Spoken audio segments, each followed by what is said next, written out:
Good morning, RCCNs. Welcome to the amazing world of biology. बाळानो, आपण आपल्या या बॅचचं या टॉपिकचं पहिलं NCERT रीडिंग करणार आहोत. NCERT रीडिंग म्हणजे आणि NCERT पोस्टमॉर्टम हे दोन प्रोग्राम असे आहेत जे फक्त आणि फक्त RCC मध्ये होतात बाळानो. बघा, आपले खूप सारे प्रोग्राम आहेत, पण हे जे युनिक प्रोग्राम आहेत म्हणजे तुम्हाला आपण DPP देणार आहोत, ब्रेन डोज देणार आहोत किंवा आपण RX बायोलॉजी देणार आहोत, हे सगळे प्रोग्राम आहेत. यातला हा पहिला प्रोग्राम आपण आज इनिशिएट करतोय, NCERT रीडिंग. सर, हे NCERT रीडिंग काय आहे?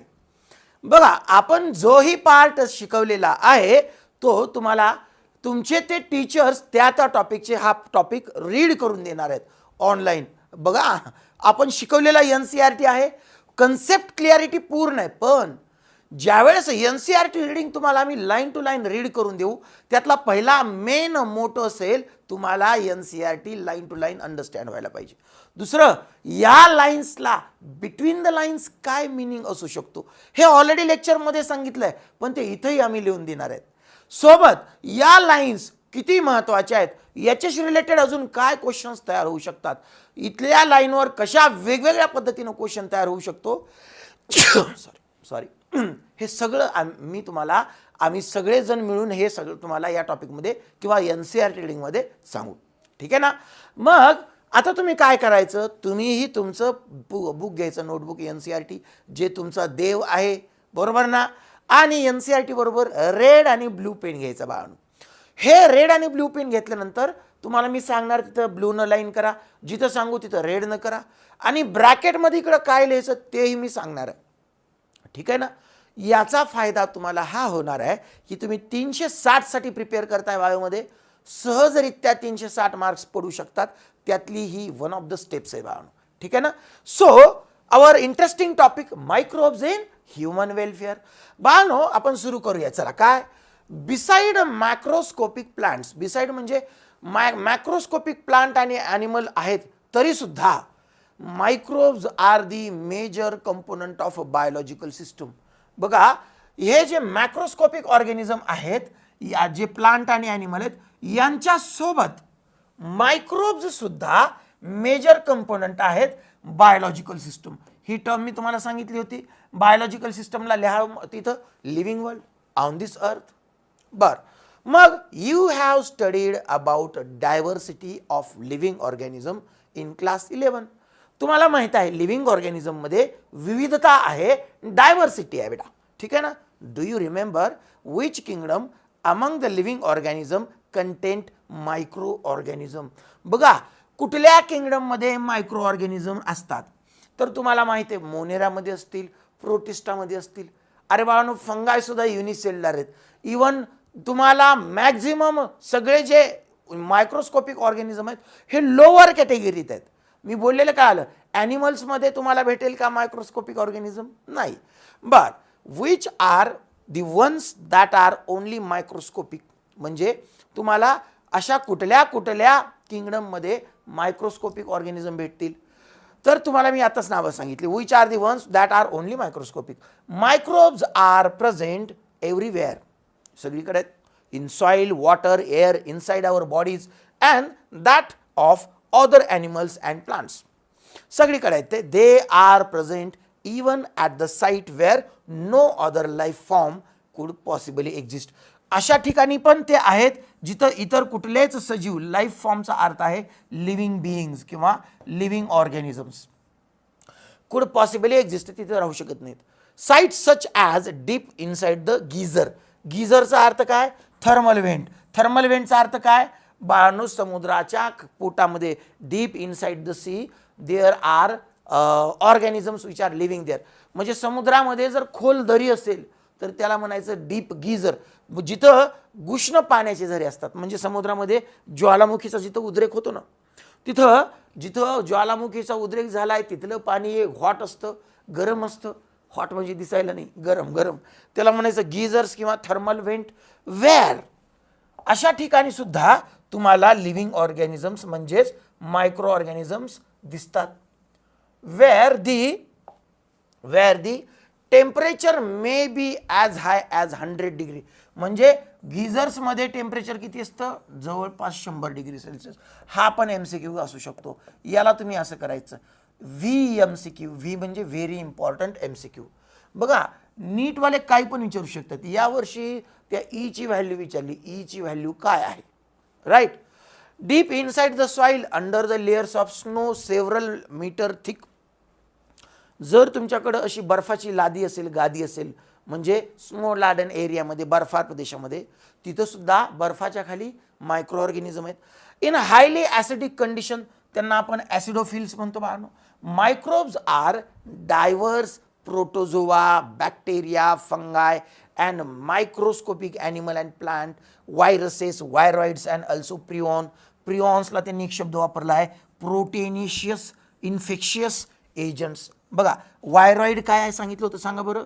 व्हायरॉइड it is the structure where there is a RNA. हे विदाऊट आहे बरं का बाळांनो. हे बघा याला विथ म्हणायचं, विदाऊट प्रोटीन कोट. जनरली कसं असतं, जनरली बाळांनो जिथं पण कुठं OID आलं याचा अर्थ च्या सारखा, व्हायरस सारखा, पण एक्झॅक्टली व्हायरस नाही. व्हायरस कसं असतं, प्रोटीन कोट RNA म्हणतात. याचा प्रोटीन कोट काढला, याला नेकेड करायचं, naked RNA is व्हायरॉइड.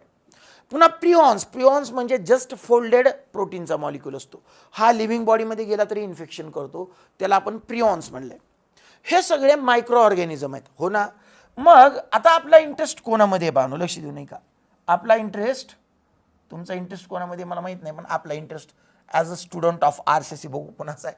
Microbes like bacteria and many फंगाय can be grown on nutrient media. Nutrient media, आता याला काय म्हणायचं, न्यूट्रिएंट मीडिया म्हणजे असा मीडियम ज्याच्यामध्ये असतं काय, petri dish.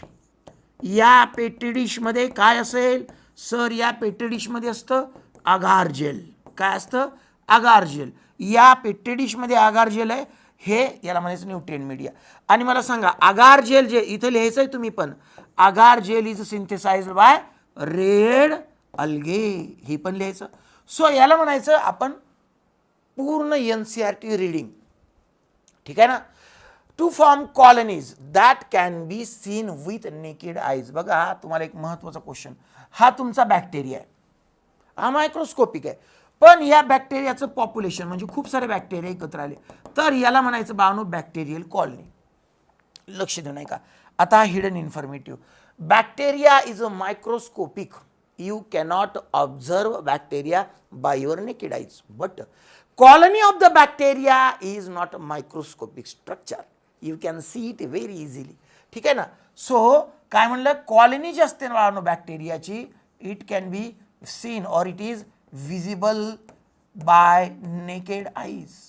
Visible bye naked eyes, ठीक आहे ना बेटा. उघड्या डोळ्यानं सुद्धा आपल्याला ही कॉलनी दिसू शकते. खूप महत्त्वाचं आहे. सच कल्चर्स आर यूज. कल्चरचा अर्थ काय बाळांनो, कल्चरचा अर्थ आहे बॅक्टेरियल पॉप्युलेशन. बॅक्टेरिया ज्या वाढलेत ना, बॅक्टेरिया ग्रोन, याला म्हणायचं कल्चर, ठीक आहे ना. वाढलेले bacteria are useful in studies on micro organism. आता बघा पुढचा पेज बघूया बाळांनो, हा पूर्ण पार्ट तुम्हाला झालेला आहे. So let us go to the next page, ठीक आहे ना. नेक्स्ट पेजवर आपण आता पुढचा पार्ट बघूया, काय असेल तो. खूप भारी पेज आहे बरं का बाळांनो. हे पेज जे आहे ना, यामध्ये काय काय दिले बघा. हे पेज जे आहे यात सगळ्यात अगोदर तुम्हाला दिलेला आहे बॅक्टेरियोफेज. हा मायक्रो ऑर्गॅनिझम आहे का, आहे. थेअरीमध्ये दिलाय का, दिला नाही. मग हा बॅक्टेरियोफेज ॲक्च्युली तुम्हाला इतर टॉपिक्समध्ये शिकायचा आहे, पण इथं डायग्राम दिलेली आहे. मग त्यामुळे लक्षात ठेवा, बॅक्टेरियोफेजचा हा हेड आहे, हे कॉलर आहे, ही टेल आहे, प्लेट आहे आणि पिन्स आहेत, प्रॉन्ग्स आहेत, ठीक आहे ना. ह्यामुळे समजून घ्या, ही diagram exam point of view खूप महत्त्वाची आहे. पण बॅक्टेरियोफेजला आपण इथं कधीच एक्सप्लेन करत नाही, पण आलाय पार्ट तर तुम्हाला मी सांगतो. लक्ष देऊ नाही का. आता हे काय आहे, लक्ष देऊ नाही का. याला थोडंसं लहान करू आपण, थोडं लहान. ओके. आता हे काय आहे, ॲक्च्युली हे तुम्हाला याच्या अगोदरच्या लेक्चरमध्ये कधी झालं नसेल. थोडं लहान करूया आपण. हां, व्हेरी गुड. चलो बघा इथं त्याचं एक्सप्लेनेशन दिलेलं आहे. त्यांनी काय म्हणलं, बॅक्टेरियोफेज, बरोबर. Adenovirus which causes respiratory infection. आता यांनी काय म्हणलं बघा बाळांनो, इथं त्यांनी काय दिलंय, हा आहे ॲडिनो व्हायरस. ठीक आहे ना, हा काय आहे ॲडिनो व्हायरस. याला लिहा असं, इट इज ॲडिनो व्हायरस. आणि हा ॲडिनो व्हायरस आहे बाळांनो, रिस्पायरेटरी इन्फेक्शन करतो. म्हणजे तुम्हाला क्वेश्चन विचारला जाऊ शकतो, the given diagram belongs to adenoviruses. अरे हो की नाही, अशा पद्धतीनं क्वेश्चन विचारला जाऊ शकतो. आता अजून काय दिलं इथं, यांनी काय दिले बाळांनो, इथं खाली टोबॅको मोझाईक व्हायरस दिलाय. हे सगळे मायक्रो ऑर्गॅनिझम्स आहेत बरं का. हा आहे टोबॅको मोझाईक व्हायरस, याला शॉर्ट फॉर्ममध्ये टोबॅको मोझाईक व्हायरस म्हणायचं. आणि हा जो टोबॅको मोझाईक व्हायरस आहे, कॉम्पॅक्ट रॉड शेप्ड व्हायरस आहे. काय आहे, रॉड शेप्ड. बघा इथं लगेच लिहा तुम्ही, रॉड शेप्ड स्ट्रक्चर कुठले कुठले आहेत, रॉड शेप्ड. तर सगळ्यात अगोदर टोबॅको मोझाईक व्हायरस आहे. पुन्हा लॅक्टोबॅसिल आहेत बघा, लॅक्टोबॅसिल आहे. कुठलाही बॅक्टेरियाला जर बॅसिलाय असं म्हणलं असेल तर त्यांचा शेप रॉड शेप आहे, आठवलं. आणि अजून काय असू शकतं, रायझोबियम. काय, रायझोबियम म्हणजे हा सुद्धा बॅक्टेरिया जो आहे हा रॉड शेप. म्हणजे तुम्हाला रॉड शेप कुठले कुठले स्ट्रक्चर आहेत, एकाच जागेवर तुम्ही, एका जागेवर तुम्हाला अजून कुठला सापडला इथं लिहायचं. म्हणजे ज्यावेळेस तुम्ही फायनल नीटला सुद्धा रिव्हिजन कराल, तुमचं टेक्स्टबुक हे परफेक्ट असलं पाहिजे, एक्स्ट्रीम लेवलला पाहिजे. ठीक आहे ना, ओके. अजून काय दिलं इथं लक्ष देणार का, मी हा छोटासा पार्ट जो आहे एक्सप्लेन करतो, मुलांनाही वाचताना जरा त्रास होतो. बघा इथं त्यांनी काय दिलंय, magnified about 1 lakh to 1.50 lakh X असं दिलंय त्यांनी. एक्सचा अर्थ पट, म्हणजे 1 लाख ते 1.5 लाख पटीने ह्याला मोठं केलेलं आहे, लक्ष देऊ नये का. ठीक आहे ना. अजून काय काय दिलंय लक्ष देऊ नये का. अजून बाळांनो इथं दिलेला आहे, हा इकडचा पार्ट कुठे गेलो, हा. आता इथं रॉड शेप्ड बॅक्टेरिया दिलाय आणि त्या बॅक्टेरियाला हे फ्लाजेला दिले त्यांनी. काय दिलंय, फ्लाजेला दिलेला आहे. ठीक आहे ना, ओके. सो आय होप तुम्हाला ह्या पेजवरचा इथपर्यंतची इन्फॉर्मेशन कळाली असेल. Let's go to the next part. Next पार्टमध्ये ना बाळांनो यांनी काय दिलेलं आहे, पेट्री डिश दिलेली आहे. काय दिलेली आहे, पेट्री डिश. ठीक आहे ना. आणि या पेट्री डिश मध्ये कॉलनी आहे बॅक्टेरियाची. सो पेट्री डिश मध्ये आपण बॅक्टेरियल कॉलनी ग्रो केल्यानंतर कशा पद्धतीनं दिसू शकतं हे बघूया आपण. So this is what petri dish is. हे काय म्हणले बाळांनो, पेट्री डिश. या पेट्री डिशमध्ये ही बॅक्टेरियल कॉलनी आहे. काय आहे, बॅक्टेरियल कॉलनी. बघा हे बॅक्टेरियल कॉलनी आहेत. ठीक आहे ना, दीज आर बॅक्टेरियल कॉलनी. मग तुम्हाला बॅक्टेरिया दिसणार नाही पण कॉलनी दिसेल, आणि इथं याला नाव दिलं आहे फंगल कॉलनी. ठीक आहे ना, समजून घ्या मला काय म्हणायचं आहे, म्हणजे खूप महत्त्वाचे बाळांनो आहे. ओके, आय होप तुम्हाला पूर्ण पार्ट इथला लक्षात आला असेल.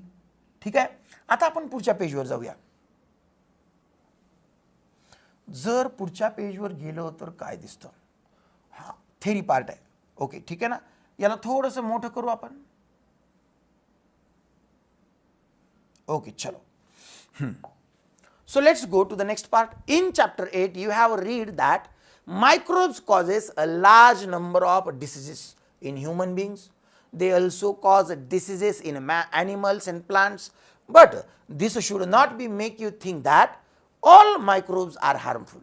Right now several microbes are useful to man even diverse way. वेगवेगळ्या पद्धतीनं, डायव्हर्सचा अर्थ काय बाळांनो, वेगवेगळ्या पद्धतीनं ते मदत करू शकतात. कसं, some of the most important contributions of microbes to human welfare are discussed in this topic. तर आपण पहिलं बघूया ॲप्लिकेशन. बघा बाळांनो, या टॉपिकमध्ये 5 ॲप्लिकेशन दिलेत. किती ॲप्लिकेशन, मायक्रोब्स कशी आपल्याला 5 पद्धतीनं मदत करतात. तर पहिलं ॲप्लिकेशन आहे मायक्रोब्स इन हाऊसहोल्ड प्रोडक्ट. घरगुती वापरामध्ये मायक्रोब्स कशी मदत करतात. You would be surprised to know that we use microbes or products derived from microbes. Derived म्हणजे त्यांच्याकडून काढून घेतलेत आपण. Products from microbes or the products derived from microbes or from them every day. A common example is production of curd. Production of curd. Curd चा अर्थ काय, दही. From milk. Microorganisms such as lactobacillus. बघा lactobacillus, single bacillus, lactobacilli आहे, खूप सारे bacilli आहे. And other commonly called as lactic acid bacteria grow in milk and convert it to curd.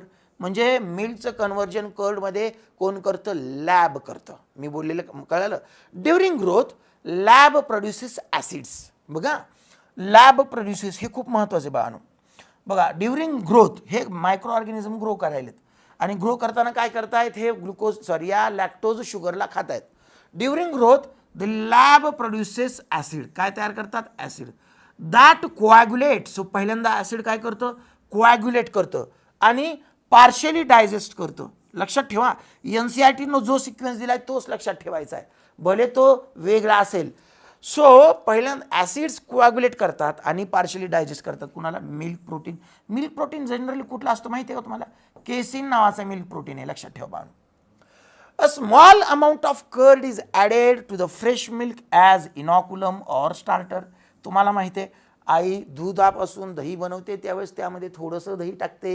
हे थोडंसं दही जे असतं त्यामध्ये बॅक्टेरिया असतात आपले lab. It contains millions of lab which at suitable temperature. बघा सुटेबल टेम्परेचर म्हणले बाळांनो. सुटेबलचा अर्थ काय? कमी टेम्परेचर नाही, ऑप्टिमम. जर टेम्परेचर कमी असेल आणि तुम्ही जर त्यात लॅब टाकलं तर बॅक्टेरिया ग्रो होत नाही, कारण त्यांचं एन्झाईम काम करत नाही कमी टेम्परेचरला. Right. So at suitable temperature multiply होतात, thus converting milk to curd which also improve the nutritional quality. बघा बाळांनो याच्यावर नीटला क्वेश्चन पडलेला आहे. दही का खायचं असं जर कोणी विचारलं तर त्याला आपण सांगू का खायचं. पहिलं आहे काय? न्यूट्रिशनल क्वालिटी म्हणजे it nutritional quality by increasing vitamin B12. सो व्हिटॅमिन B12 ला आपण काय म्हणतो बाळांनो? Cyanocobalamin. ठीक आहे ना, सायानो कोबालामाइन म्हणतो. लक्ष देऊ नाही का? In our stomach too. आता NCERTला इथं स्टमकचा अर्थ ॲबडॉमिन म्हणायचं आहे. ॲक्च्युली लॅब हे सिकममध्ये असतात, लक्षात ठेवा. कुठं असतात? सिकममध्ये. पण NCERTनं स्टमक म्हणलंय ना तर त्यांना म्हणायचं ही स्टमक. ठीक आहे ना, याचा अर्थ स्टमक म्हणजे आपण म्हणतो ना हे पोट आहे मराठीतून. सो ते इन जनरल स्पोकन इंग्लिशमध्ये याला स्टमक म्हणतात. आता इथं स्टमकमध्ये स्पेसिफिकली कुठं म्हणजे ॲबडॉमिनमध्ये स्पेसिफिकली सिकममध्ये दिले बाळांनो. The LAB play very beneficial role in checking disease causing microbes. Disease causing मायक्रोब्सला चेक करणे. चेक करायचं म्हणजे काय? त्याला असं अंगाला तपासायचं नाही. चेक करण्याचा अर्थ आहे कंट्रोलिंग. ठीक आहे ना बेटा, कंट्रोल करायचं. ठीक आहे ना. So controlling the disease causing microbes हे दोन महत्त्वाचे हे लक्षात ठेवा. आता मी तुम्हाला लिहून देताना हे पण सांगितलं की हे व्हिटॅमिन B12 लागतं कशासाठी? RBC सिंथेसिससाठी. आणि याच्याबरोबर तुम्हाला लागतं व्हिटॅमिन B12 बरोबर आयर्न, फोलिक ॲसिड, त्याच्यानंतर इरिथ्रोपॉयटिन, कॉर्टिझॉल, थायरॉक्झिन, इंट्रेन्सिक फॅक्टर. आठवलं की नाही? हे सगळं इथे लिहून ठेवायचं. मी बोललेलं काय आलं? Right.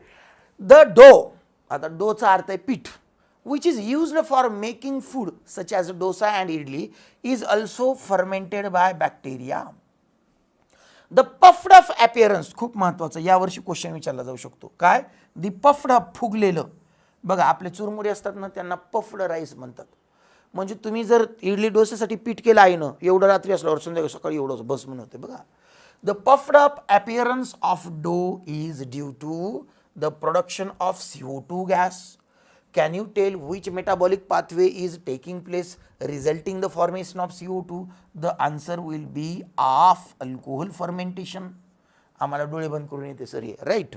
Where do you think the bacteria for this fermentation come from? आता आपण सांगितलं they are present naturally in black gram and rice. लिहा तिथं तसं. राईट. म्हणजे सगळ्याच क्वेश्चन्सचं तुम्हाला आन्सर माहिती आहे बरं का. म्हणजे तुम्ही कंटेक्स्ट क्वेश्चन घ्या, काहीही घ्या, तुमचं सगळं शिकवून झालेलं आहे, फक्त त्याला आपण रिफाईन करतोय. सिमिलरली द डो which is used for making bread. Blue करा रे, याला रेड करू नका, याला काय करा ब्ल्यू करा. हां, ब्रेड करण्यासाठी जो वापरतो आपण making bread is fermented using baker's yeast. Baker's yeast मग कुणाला नाव दिलेलं आहे सांगा बरं? सॅकरोमायसिस सर्व्हेसी. राईट ना. A number of traditional drinks. आता पुढचा प्रोडक्ट ट्रॅडिशनल ड्रिंक कुठली आहे? And foods are also made of also fermentation by microbes. बघा तुम्हाला फर्मेंटेशनचा एक प्रोडक्ट सांगतो तुम्हाला, उदाहरण जर माहीत असेल तर आपला ढोकळा. चला सांगा बरं. ढोकळ्यामध्ये कुठलं फर्मेंटेशन होत असेल. होमवर्क तुम्हाला, माझा नंबर माहिती आहे ना 9527 वाला, त्याच्यावर नंबर ढोकळ्यामध्ये कुठल्या प्रकारचं फर्मेंटेशन असेल बघू. टॉडी टॉडी टॉडी आपल्या न आवडीचं, काही जणांच्या आवडीचं. Toddy is a traditional drink of some part of the southern India. हा सुद्धा MCQ बरं का बाळांनो. असे MCQ ज्यांच्याकडे आपलं लक्ष जात नाही ना त्यांना असं नाव द्यायचं. तुम्हाला सांगतो काय करायचं, ज्यांच्याकडे आपलं लक्ष जात नाही ना त्यांना थोडंसं असं लिहा, लहान करतो याला, त्यांना हे बघा असं करायचं, VH MCQ करायचं. आता very important MCQ, H for hidden, म्हणजे साऊदर्न इंडिया या शब्दाकडे आपलं लक्ष जात नाही. It is also made by fermenting a SAP from palm. SAP म्हणजे साप नाही, साप म्हणजे लिक्विड तरल पदार्थ, ठीक आहे ना. पाम सॅप म्हणायचं त्याला. फ्रॉम पाम, पाम म्हणजे ते टॉडीचं झाड. Microbes are also used to ferment fish, soybean and bamboo shoots to make food. हे जे बॅम्बू सोयाबीन आहे की नाही बानो, हे फिश फर्मेंट, हे चायनीज प्रोडक्ट आहेत बरं का, आपल्या इथे एवढं जास्त वापरलं जात नाही. Cheese is one of the oldest food items in which microbes were used. Different varieties of cheese are known by their. लईच भारी वाक्य बरं का, लक्ष देऊ नाही का. डिफरंट व्हरायटीज, कुठे गेलो, different varieties of cheese are known by their TFT, characteristic, texture, flavour and taste. याला टेस्ट TFT म्हणायचं. The specificity coming from the microbe used, म्हणजे याला म्हणायचं बाळांनो very very important hidden MCQ. कधीही VH MCQ ज्यावेळेस कराल त्यावेळेस तो रेड न करा, कारण तो जो पार्ट आहे तुम्हाला लक्षात राहायची शक्यता कमी आहे, ठीक आहे ना बेटा. For example large holes in Swiss चीज. बघा ऑलरेडी मी तुम्हाला ट्रिक पण सांगितलेले बाळांनो. स्विस चीज लिहिताना कसं लिहायचं म्हणजे तुम्हाला कळेल की त्याच्यामध्ये होल्स आहेत की नाही. बघा काय म्हणलं, कुठे गेलं, हां. For example large holes in Swiss cheese. Swiss cheese large holes आहेत, are due to production of large amount of CO2 by bacterium named propionibacterium sharmanii. ठीक आहे ना बेटा, खूप महत्त्वाचं आहे. शर्मानी म्हणजे मी तुम्हाला सांगितलं रोहित शर्माची बायको स्वित्झर्लंडची आहे का, नाही उगं म्हणायचं आपण. The Roquefort cheese are ripened by. बघा रायपन्ड बायचा अर्थ काय, रायपन करण्याचा अर्थ पिकवणे नाही. आज चीज बनवायला ठेवलं तर बॅक्टेरियल ॲक्शन आतमध्ये सुरू झाली, 6 महिन्यानंतर चीज बनलं. ही जी प्रोसेस आहे 6 महिन्याची, चीज परफेक्ट तयार व्हायची, या प्रोसेसला म्हणायचं ripening. The cheese are ripened bye और growing of specific फंगाय on them which gives them a particular flavour.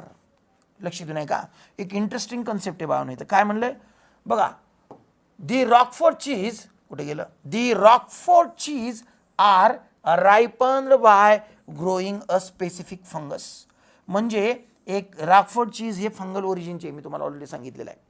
त्याच्यावर आपण ही जे फंगस ग्रो करतो बाळांनो, ही ब्ल्यू कलरची एक युनिक फंगस आहे. तुम्हाला सांगितलं पेनिसिलियम रॉकफोर्टी, म्हणून याला ब्ल्यू चीज पण म्हणतो. आणि या चीजमुळं या फंगसमुळं याला एक युनिक टेस्ट येते, हे मी तुम्हाला ऑलरेडी सांगितलेलं आहे. It will have unique flavour. Flavour नाही तर टेस्ट आहे, लक्षात ठेवा का बाळांनो. तुम्हाला माहिती आहे unique flavour is due to that fungus. Unique flavour not taste. There is difference between taste and flavour. वाक्य हे तुम्हाला फिल इन द ब्लँकसाठी येऊ शकतो. मी बोललेलं कळालं बाळांनो. आय होप की तुम्हाला NCERT रीडिंग खूप छान पद्धतीने तुम्ही सोबत पूर्ण अंडरलाईन्स करायच्या आहेत. तुम्ही ज्यावेळेस पण मला भेटायला याल तुम्ही तुमचं टेक्स्टबुक सोबत घेऊन या. मला दाखवा सर मी हे NCERT रीडिंग केलं, सर मी तुम्ही दिलेलं NCERT पोस्टमॉर्टम हे बघा अशा पद्धतीनं केलं, सर या नोट्स मी अशा काढलेल्या आहेत. आणि मग बघू आपण कोण खूप छान पद्धतीने हे सगळं करतं बाळांनो. ठीक आहे. मला खूप साऱ्या मुलांचे मेसेजेस काय आले की सर हा NCERT रीडिंगचा पार्ट जो आहे म्हणजे बघा ते खूप साऱ्या वेगवेगळ्या मोठ्या शहरांमधल्या इन्स्टिट्यूटमधून आलेत आपल्याकडे यावेळी रिपीटर्स जे आहेत ते. त्यांचं म्हणणं आहे की सर NCERT रीडिंग आणि पोस्टमॉर्टम काही आम्हाला माहीत नव्हतं. बघा आणि NCERT रीडिंग ज्यावेळेस तुमची होते त्यावेळेस मायक्रो कन्सेप्ट सुद्धा तुमच्या सहज क्लिअर होतात. आणि आपण लेक्चर्समध्ये त्या करतोच, पण रीडिंग करत असताना कसं असतं एका फ्लोमध्ये होऊन जातं. मग तुम्हाला NCERT रीड करताना प्रॉब्लेम येत नाही. राईट, एकदम बरोबर. बघा बाळांनो, even in industry microbes are used to synthesise. आपण सेकंड ऍप्लिकेशन बघणार आहोत, microbes in industrial product. Right ना. बरं, काय म्हणतो बघा, even in industries microbes are used to synthesise a number of products valuable to human beings. असे खूप सारे प्रोडक्ट आहेत जे माणसाला गरजेचे असलेले आहेत, जे इंडस्ट्रीजमध्ये तयार करतो. बघा, तुम्ही तुमचं ब्ल्यू आणि रेड पेन सोबत ठेवलं असेलच, आणि मी जे जे लेबलिंग सांगणार आहे ते लेबलिंग करा. जे आम्ही लेबलिंग महत्त्वाचं आहे सांगू त्याच्या बाहेरचा क्वेश्चन येणार नाही. हे सगळ्या 38 टॉपिक्सला लागू पडते, लक्ष द्या बाळा. बेवरेजेस, बेवरेजचा अर्थ आहे बाळनो ड्रिंक. ते म्हणणार सर नेमकं कसली ड्रिंक? अभि ड्रिंकचा अर्थ आहे पेय, पेय. ठीक आहे ना. Beverages and antibiotics are some of the examples. Production on an industrial scales require a growing of microbe in very large, बघा, very large vessel called as fermenter. बाळांनो, याला तुम्ही VVMCQ म्हणा. का बरं सर? कारण जी व्हेसल आहे, भांड, व्हेसलचा अर्थ काय? भांड. हे मोठ्याच्या मोठं टाकी असते ना, त्या टाकीला म्हणायचं fermenter. Fermenter is not a person, it is a vessel. Right. आता हा पार्ट लिहिला, आपण पुढे जाऊ. तुम्हाला प्रत्येक वर्डला काय इम्पॉर्टन्स आहे हे माहीत पाहिजे बाळा. चलो, आता यामध्ये मी तुम्हाला ऑलरेडी शिकवताना सांगितलं की जे सेकंड ऍप्लिकेशन आहे इंडस्ट्रियल प्रोडक्ट्सचं, यामध्ये आपण 3 सब टाईप केले बाळा. यातली पहिली सब टाईप बघू, काय आहे? Fermented beverages. काय आहे बाळानो? फर्मेंटेड बेवरेजेस म्हणजे असे बेवरेजेस जे की अल्कोहोल असलेले आहेत आणि त्यांना फर्मेंट केलेलं आहे, alcoholic beverages. Microbes specially yeast have been used for times immemorial for production of beverages. इमेमोरियलचा अर्थ आहे ज्यावेळेसपासून आपल्याला आठवत नाही, म्हणजे खूप काळापासून, since long, for the production of beverages like wine, beer, whisky, brandy, rum. नावं तर बघा कशी कशी दिले ते. फॉर धिस पर्पज, हे बनवण्यासाठी. द सेम ईस्ट, ही या प्रत्येक जणामध्ये ईस्ट तेच आहे, तिचं नाव Saccharomyces cerevisiae, used for bread making and commonly called as brewer's yeast. बघा बाळांनो, खूप महत्त्वाचं आहे. एक तर तुम्हाला गोष्ट काय कळाली की ब्रेड मेकिंग मधली ईस्ट आणि अल्कोहोल प्रोडक्शन मधली ईस्ट, दोन्ही ईस्ट सेम आहेत. बाळांनो लक्षात ठेवा, ईस्ट दोन्हीकडच्या सेम आहेत.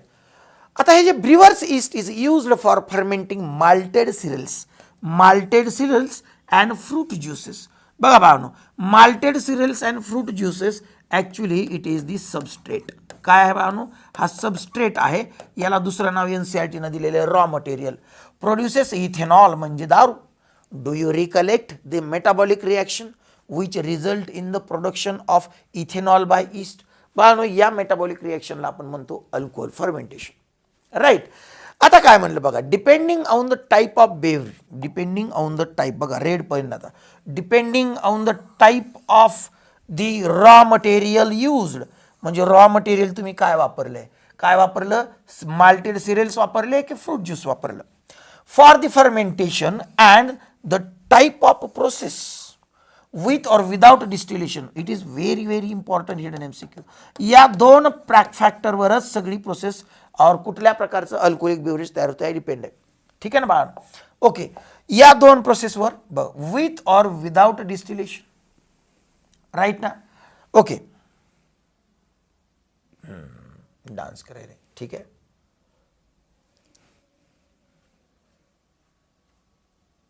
Okay, so produced with or without distillation. बाळांनो, whereas the whiskey, brandy and rum, आता यामध्ये काही प्रोडक्ट्स असे आहेत जे विथ डिस्टिलेशन तयार होतील, काही प्रोडक्ट असे आहेत जे विदाउट डिस्टिलेशन. बघा, आपण याला थोडंसं मोठं करूया. बघा, with or without distillation, whereas whiskey, brandy and rum are produced by distillation. म्हणण्याचा अर्थ काय बाळांनो? Wine and beer are produced without distillation, whereas whiskey, brandy and rum are produced by distillation. एक गोष्ट लक्षात ठेवा, हे जे क्लासिफिकेशन दिलंय ना, फक्त प्रोसेसच्या बेसिसवर दिलंय. ठीक आहे ना? त्यांनी NCERTनं म्हणलं की प्रोसेस कुठली वापरता, आणि रॉ मटेरियल काय याच्यानुसार तुमचा प्रोडक्ट ठरतो. पण एक गोष्ट लक्षात ठेवा, माल्टेड सिरियल्ससाठी जर तुम्हाला विचारलं आणि दुसरं माल्टेड सिरियल्स तर त्याचं उत्तर असेल बियर. बियर माल्टेड सिरियल पासून बनवतात. आणि फ्रूट ज्यूस पासून जर काय आहे विचारलं तर तुम्हाला म्हणायचं आहे वाईन. हे पण लक्षात ठेवा. It is very very important MCQ बेटा. ठीक आहे ना. Okay, very good. आता लक्ष देऊन आहे का बाळांनो. काय नेक्स्ट आहे सेकंड पार्ट. बघा शिकवताना खूप मोठं वाटतं, यांसाठी ते एकदम छोटं दिलेलं असतं. Antibiotics produced by microbes are regarded as one of the most significant discoveries of the 20th century. 20व्या सेंचुरीची one of the most important discoveries आहे बाळांनो. ठीक आहे ना. वॅक्समन नावाचा एक सायंटिस्ट आहे, त्यांनी ही टर्म अँटीबायोटिक डिस्कवर केली होती. वॅक्समन. ठीक आहे ना. वॅक्समन. ठीक आहे बाळांनो. Waksman derive the term antibiotic. Right. मला वाटत नाही कोण विचारेल, पण जरी चुकून विचारलं तर सेल्समन वॅक्समन नावाचा एक सायंटिस्ट होता, त्यांनी अँटीबायोटिक टर्म तयार केली होती, कॉइन केली होती. 20th century and have greatly contributed towards the welfare of the human society. Anti is a Greek word. बघा, हा जो अँटी वर्ड आहे, अँटी नाही अँटी वर्ड आहे, हा ग्रीक वर्ड आहे बाळांनो. Anti is a Greek word that means against. Anti is a Greek word that means against, and bio means life. Together they mean against life in a context of disease. बघा, in context of disease causing organism, whereas with reference to human beings they are pro life. म्हणजे माणसासाठी pro life आणि disease causing मायक्रोबसाठी against life and not against for humans. Antibiotic are chemical substances which are produced by some microbe and can kill or retard. जे किल करतात ना बाळांनो त्यांना म्हणायचं बॅक्टेरिओसाइडल. बॅक्टेरिओसाइडल. आणि जे रिटार्ड करतात किंवा स्टॉप करतात ग्रोथ त्यांना म्हणायचं बॅक्टेरिओस्टॅटिक. बॅक्टेरिओस्टॅटिक. लक्ष देऊ नये का. सो दे किल और retard the growth of other disease causing microbe. त्यांना म्हणायचं definition. This is definition. You are familiar with the commonly used antibiotic penicillin. Do you know that the penicillin was the first antibiotic? That the penicillin was the first antibiotic to be discovered and it was a chancy discovery. Chancy म्हणजे त्याला लावायचा नव्हता, शोध लागला. तुम्ही sir आम्हाला मेडिकलला जायचं होतं, आम्ही जाईना गेलात, आमचा नंबर लागला गेलाय आणि त्याला लावायचा नव्हता, लागला शोध. हार्डवर्क करावं लागते रे बाळांनो. कुठलंही सक्सेस मिळण्यासाठी खूप हार्डवर्क करावं लागते. तुम्हीच राहिले होते सांगायचे आता. Alexander Fleming while working on staphylococci. बघा त्यांनी काय दिले, एका आळशी सायंटिस्टचं इन्फॉर्मेशन दिले. अलेक्झांडर फ्लेमिंग नावाचा द ग्रेट सायंटिस्ट, ग्रेट आळशी scientist, while working on the staphylococci bacteria once observe, एकदा ऑब्झर्व केलं काय, मोल्ड. मोल्ड म्हणजे काय सर, मोल्डचा अर्थ आहे fungus. Growing on one of his unwashed culture. Unwashed culture म्हणजे अनवॉश्ड पेटी डिश प्लेट अराउंड विच स्टॅफिलोकोकाय कुड नॉट ग्रो. त्याला कळालं की त्या मोल्डच्या कडेला त्या स्टॅफिलोकोकाय ग्रो होत नाही. He found out that it was due to the chemical produced by the mold and he named it the penicillin. बघा पेनिसिलिन हे नाव सुद्धा त्याच साहेबांनी दिलेलं आहे.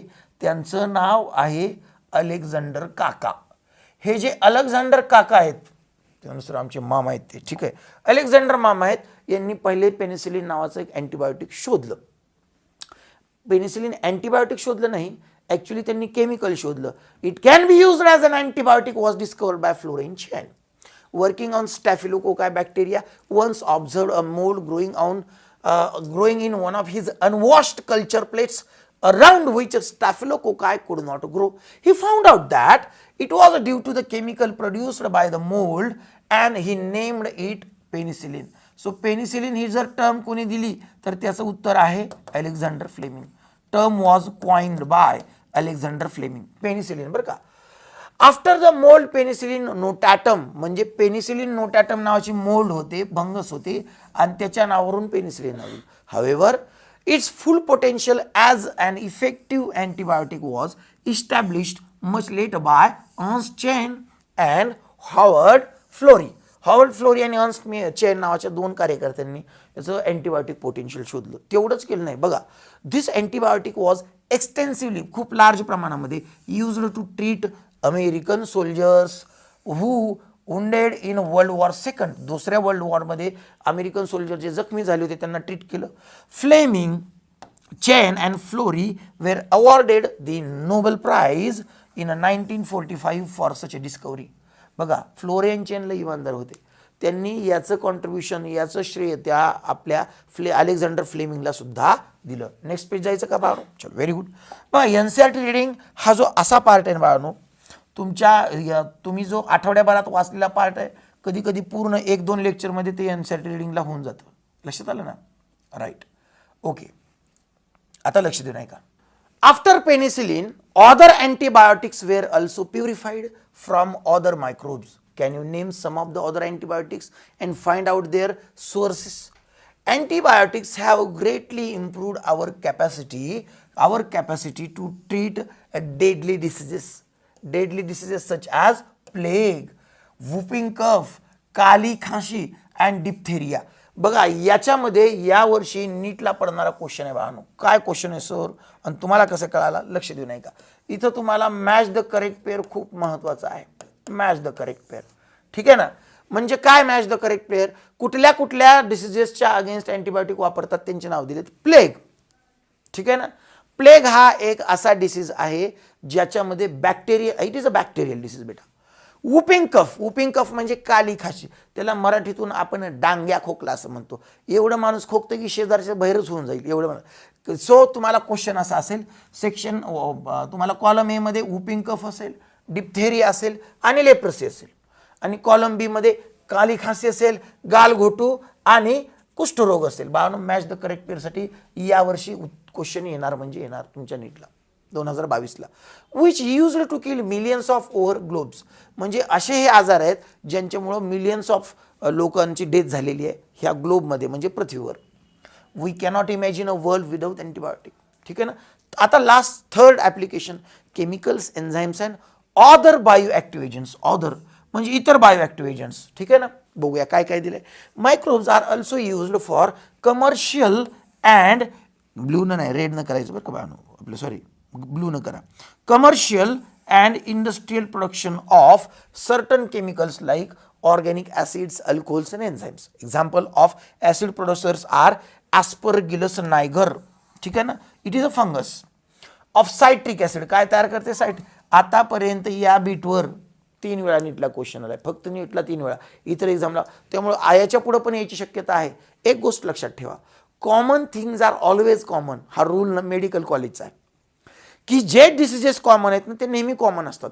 एखाद्याला ताप आला आणि इंडियामध्ये आहे आणि त्याला येलो फिवर झाला असं म्हणलं तर चालणार नाही. Yellow fever is uncommon in India. ताप आला तर इंडियामध्ये त्याला टायफॉइड असू शकतो, डेंगू असू शकतो, मलेरिया असू शकतो, व्हायरल फिवर असू शकतो. तुम्ही येलो फिवर म्हणलं तर it is very uncommon. So common things are always common. Common questions are always asked commonly. आतापर्यंत 3 वेळा आलाय म्हणजे तूच काय स्पेशल नाही, तुझ्या वेळेस येणार नाही असं नाही, येऊ शकतं. काय म्हणलं? Aspergillus niger, it is a fungus of a citric acid. Acetobacter aceti, a bacterium of acetic acid. Clostridium botulicum, a bacterium of the butyric acid, and the lactobacillus is a bacterium of lactic acid. मी तुम्हाला already इथं सांगितलं, lab म्हणायचं. काय म्हणायचं? Lab. आणि पुन्हा ABC म्हणायचं. म्हणजे पहिले 3 बॅक्टेरिया आणि नंतर जे येतात जे सी आहे सायट्रिक ॲसिड, ते fungus. Yeast Saccharomyces cerevisiae is used for commercial production of ethanol. Microbes are also used for the production of enzymes. बघा, हा पूर्ण पॅरेग्राफ खूप महत्वाचा आहे. Lipase are used in the detergent. Lipase डिटर्जंटमध्ये वापरायचं. Formulation and helpful in removing all oily stains. Oily stain remove करण्यासाठी खूप महत्वाचं आहे. ऑइली स्टेन फ्रॉम लॉन्ड्री, ठीक आहे?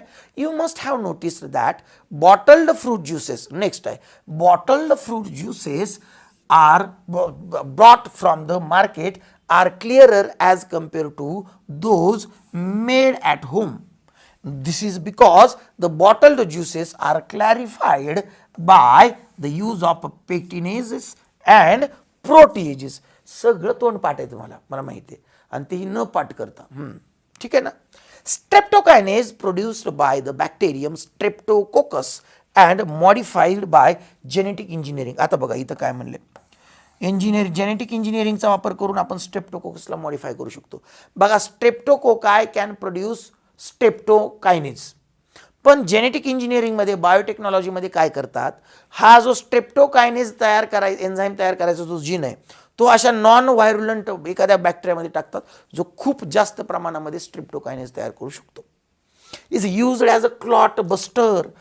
बघा काय म्हणले, जेनेटिक इंजिनिअरिंग, आणि याला आपण क्लॉट बस्टर म्हणले. कुणाला पाहणं, streptokinase for removing of clot from the blood vessel of patient who have undergone myocardial. बघा याला क्लीन करतो अगोदर. अशा पेशंटमध्ये बाळांनो आपण याला वापरायचं जे who have undergone myocardial infarction. Right ना. बघा कुठे गेलं, Streptococcus and modified by genetic engineering is used as a clot buster for removing clot from blood vessels of a patient who have undergone myocardial infarction leading to heart attack. ज्याच्यामुळे heart attack होतो असं myocardial इन्फ्रॅक्शन आहे, अशा पेशंटला treat करण्यासाठी streptokinase वापरलं जातं. Another bioactive molecule cyclosporin A is that is used as an immunosuppressive agent. दुसरा सांगितला होता मी तुम्हाला, cortisol, which is an example of glucocorticoid. It is also immunosuppressant. In organ transplant patient is produced by the fungus Trichoderma polysporum. Statin produced by the yeast Monascus purpureus have been commercialized as a blood cholesterol lowering agent. It acts by competitively inhibiting the enzyme responsible for the synthesis of cholesterol. खूप महत्त्वाचं आहे बाळांनो, मी बोललेलं कळालं. आता अजून एक गोष्ट लक्षात ठेवा, हा जो स्ट्रेप्टोकायनेज आहे हा फायब्रिनोलायटिक इन नेचर असतो बरं का. फायब्रिनोलायटिक म्हणजे हे जे आपले क्लॉट आहेत, या क्लॉटमध्ये फायब्रिन नावाचे फायबर असतात, त्यांना ब्रेक केलं की क्लॉट बस्ट होऊन जातो. ठीक आहे ना, इथपर्यंत काय आलं. आता पुढचा पार्ट आहे बाळांनो, next part is use of microbes in sewage treatment. ठीक आहे ना, चला याला क्लीन करू, पुढच्या पेजवर जाऊ. So the next part is use of microbes in sewage treatment. आता सिवेज काय आहे आपल्याला ऑलरेडी मी शिकवलं आहे, पण तरी तुम्हाला इथं ईच अँड एव्हरी पार्ट आपण रीड करणार आहे. आय एम शुअर की तुम्ही रेड आणि ब्लू पेन घेऊन बसलाय, जिथं मी सांगतो तिथं बरोबर अंडरलाईन करून खून करायची आहे. We know that the large quantities of the water, waste water are generated every day in cities and town. A major component of this wastewater is a human excreta. It is very important, hidden MCQ. It is the major component of the wastewater is a human excreta. Very important, very important MCQ बेटा. ठीक है ना, लक्ष जात नाही याच्याकडे. Right. This municipal waste water, हे जे म्युनिसिपल वेस्ट वॉटर आहे is also called as sewage. याला आपण काय म्हणतो बाळांनो, sewage.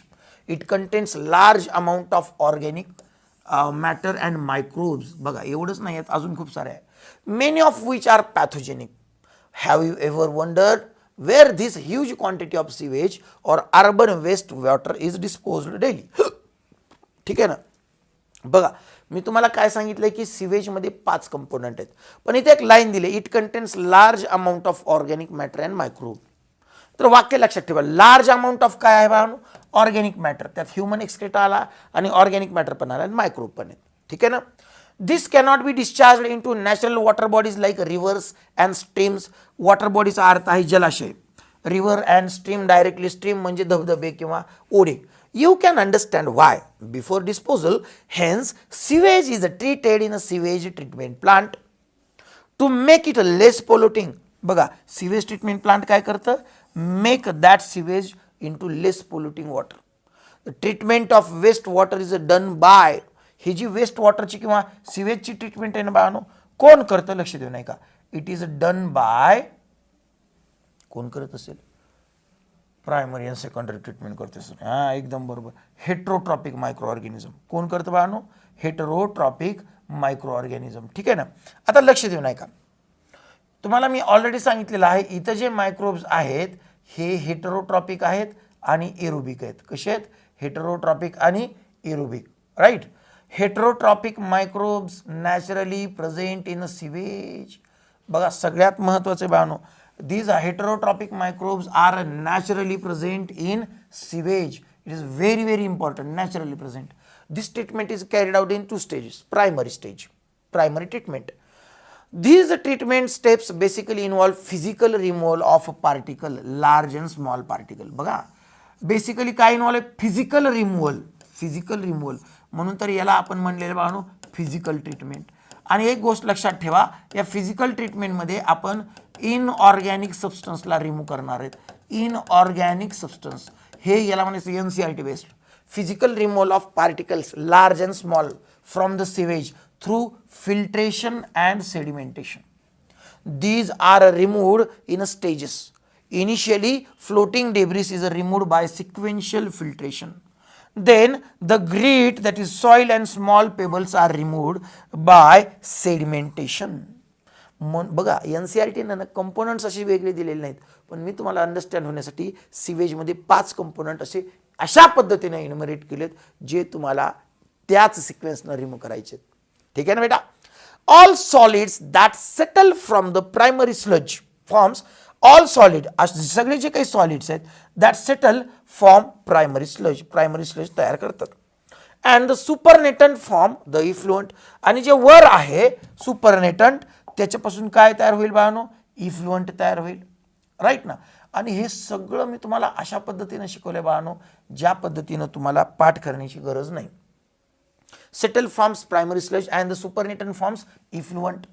The effluent from the primary settling tank is taken for the secondary treatment. True or false statement साठी खूप महत्त्वाचं आहे बरं का.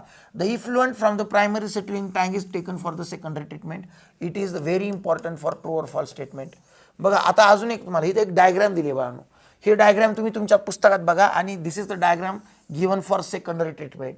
ही डायग्राम सेकंडरी ट्रीटमेंटची दिलेली आहे, तुमच्या पुस्तकात बघा दिसेल तुम्हाला. Secondary treatment of biological treatment, secondary treatment or biological treatment. बाळांनो या ट्रीटमेंटमध्ये तुम्ही जे काही रिमूव्ह करणार आहात तो असेल तुमचा ऑर्गॅनिक मॅटर. बरोबर. The primary effluent is passed into large aeration tank. पहिला टँक कुठला आहे बाळांनो, सेकंडरी ट्रीटमेंट मधला large aeration tank, where it is constantly agitated mechanically and air is pumped into it. म्हणजे मी तुम्हाला सांगितलं होतं मेकॅनिकल एजिटेटर एक आहे तिथं आणि एअर पंप एक आहे. This allows vigorous growth of useful aerobic microbes into floc. बरोबर मी काय म्हणलं, विगरस ग्रोथ होईल आणि the same time due to continuous agitation there is a floc formation. What is a floc? Floc it is masses of bacteria associated with fungal filament to form mesh. Mesh म्हणजे जाळी बरं का. मला एक जण phone केला, sir mesh काय, जाळी म्हणजेच नेटवर्क, जाळी तयार केलं, मेश लाईक स्ट्रक्चर. ठीक आहे ना. While growing these microbes consume the major part of the organic matter in influent. While growing these microbes consume major part of the organic matter in the effluent. Right ना. This significantly reduces the BOD, biochemical oxygen demand of the effluent. बघा म्हणजे या टँकचे सगळेच्या सगळे features आहेत हे तुम्हाला लक्षात आले पाहिजेत बाळांनो. ठीक आहे ना. BOD रेफर्स टू, BODचा अर्थ काय? BOD refers to biochemical oxygen demand आहे सर, एकदम बरोबर. आणि हे तुम्हाला अशा पद्धतीने शिकवले तुम्ही विसरणार नाही. BOD refers to the amount of oxygen that would be consumed. म्हणजे जो ऑक्सिजन कन्झ्युम केला तो would be consumed if all the organic matter from in 1 liter water were oxidised by bacteria. The sewage water is treated till BOD is reduced. The sewage water is treated till BOD is reduced. The BOD test measure the rate of uptake of oxygen by microorganism. बघा बाळांनो काय म्हणलंय, खूप महत्त्वाचं आहे. काय? The BOD test measure the rate of uptake of oxygen by microorganism in a sample of water, and thus indirectly BOD is a measure of organic matter. म्हणजे directly तुम्ही inorganic oxygen क्या हे करताय कॅल्क्युलेट, आणि indirectly organic matter present in the water. The greater the BOD True or false statement? Greater the BOD of wastewater, more is the polluting water. True or false statement? More is the polluting potential. Once the BOD of the sewage or wastewater is reduced significantly, the effluent is then passed into settling tank where the bacterial flocks are allowed to sediment. बघा महत्वाचं आहे बाळा. काय म्हणलं? वर घेतो याला जरा. घ्या घ्या. ओके चलो. Once the BOD of the sewage or wastewater is reduced significantly, the effluent is then passed into settling tank. आता तुम्ही म्हणाल सर इफ्लुएंट कसा शब्द वापरला? बघा त्या एरिएशन टँक मध्ये ना बाळांनो फिरायला लागले ना ते, त्याला इफ्लुएंट असा शब्द वापरला आहे. Where the bacterial flocs are allowed to sediment. ठीक आहे ना. This sediment is called as activated sludge. A small part of the activated sludge. बघा काय म्हणलं? Small part. मी तुम्हाला ऑलरेडी सांगितलं ॲक्टिवेटेड स्लजला दोन पार्टमध्ये डिवाइड करा, स्मॉल आणि large part. Small part of the activated sludge is pumped back into aeration tank to serve as the inoculum, and the remaining major part of the sludge is pumped into large aeration tank called as anaerobic sludge digester. Sorry, large tank, large aeration tank नाही. Anaerobic sludge digester is also a large tank. बाळांनो लक्षात ठेवा. ना तुम्हाला वाटतं large aeration tank, major part तुम्ही large anaerobic sludge digester मध्ये टाका, त्याला ॲनारोबिक स्लज डायजेस्टर म्हटलं तरी चालेल. म्हणजे लार्ज दोन ठिकाणी शब्द आहेत. लार्ज एरिएशन टँक पण आहे आणि लार्ज ॲनारोबिक स्लज डायजेस्टर पण आहे. Here other kind of a bacteria which grow anaerobically digest the bacteria and fungi. काय म्हणलं? here other kind of a bacteria which grow anaerobically digest the bacteria and fungi in sludge मधले bacteria and fungi ला digest केले. During this digestion bacteria produces a mixture of gases which as methane, hydrogen sulfide and carbon dioxide.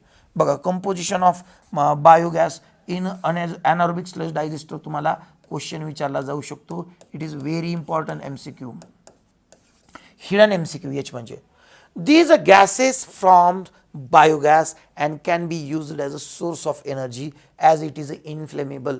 हे जळू शकतो. ठीक आहे ना. The effluent from the secondary treatment plant is generally released. काय म्हणलं बघा? The effluent from the secondary treatment plant is generally released into the natural water bodies like rivers and streams. An aerial view of such plant is given. इथपर्यंतच बघू आपण. पुढचा part जो आहे तो पुढच्या NCERT रीडिंगला. सगळ्या टॉपिक्सचे NCERT रीडिंग, सगळ्या टॉपिक्सचे पोस्टमॉर्टम, सगळे तुम्हाला वेगवेगळे MCQs मिळणार आहेत. बिलकुल काळजी करण्याची गरज नाही बेटा. लवकरच भेटू नेक्स्ट लेक्चरमध्ये. थँक्यू. अशक्य स्वप्नांची शक्य होईल इथे तयारी. अशक्य स्वप्नांची शक्य होईल इथे तयारी. RCC मध्ये PCB शिकून घेऊ गगन भरारी.